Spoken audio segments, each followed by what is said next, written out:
Hi, welcome back to another session of us, Eric and Tracy.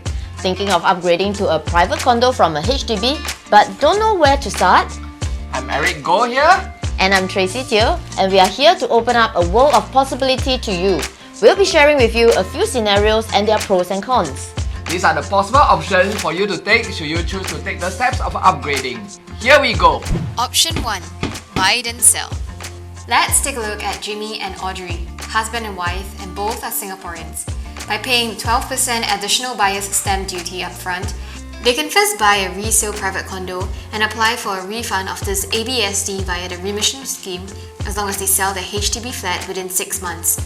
Should they purchase a new launch where the development is still under construction, they will be able to apply for the same refund as long as they sell their HDB flat within 6 months from the TOP date of their new home. The advantage of taking this option is that Jimmy and Audrey will have sufficient time to renovate their new home without time pressure.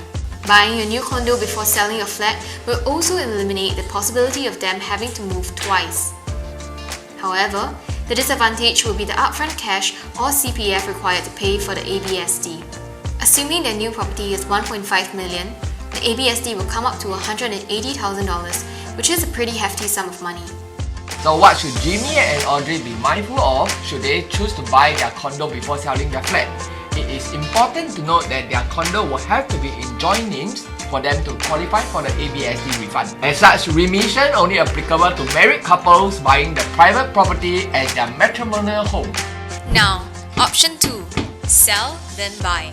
Jackson and Amanda, a Singaporean couple, decides to sell their HDB flat and either they move in to stay with their parents or rent a property in the meantime, while searching for and eventually buying their new private condominium. There are a few advantages of selling their HDB flat before purchasing a new condominium. Namely, number 1, they will have the sale proceeds back from the sale of their HDB and will be able to utilize it for their next property. This will eliminate the possibility of coughing out more cash compared to option 1.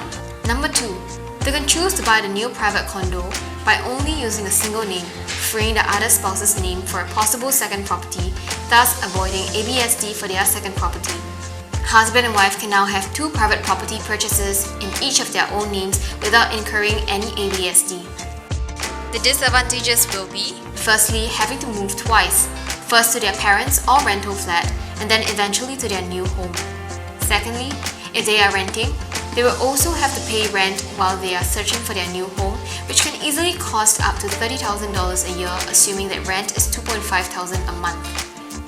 Option 3. Sell, then buy back to back. Jonathan and Ariel sold their HDB flat and bought another resale private condominium immediately after their HDB flat has been exercised. The HDB sales process typically takes approximately 3 months, and the sale process of a private condominium can be anything between 8 to 12 weeks. Jonathan and Ariel will likely need to negotiate for an extension of stay up to 3 months with their HDB buyers in order to allow themselves enough time to transition to the condo, giving them a small window of time to renovate the condo as required. The advantages of this option: number 1, the couple do not have to pay ABSD for the purchase of the new private property.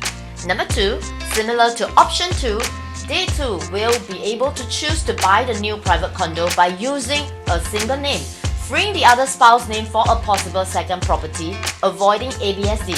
Number 3, of course, they will save themselves the trouble of moving twice. However, in order to execute this, the couple will only be able to purchase completed properties, and the units that they purchase has to be delivered with vacant possession upon completion.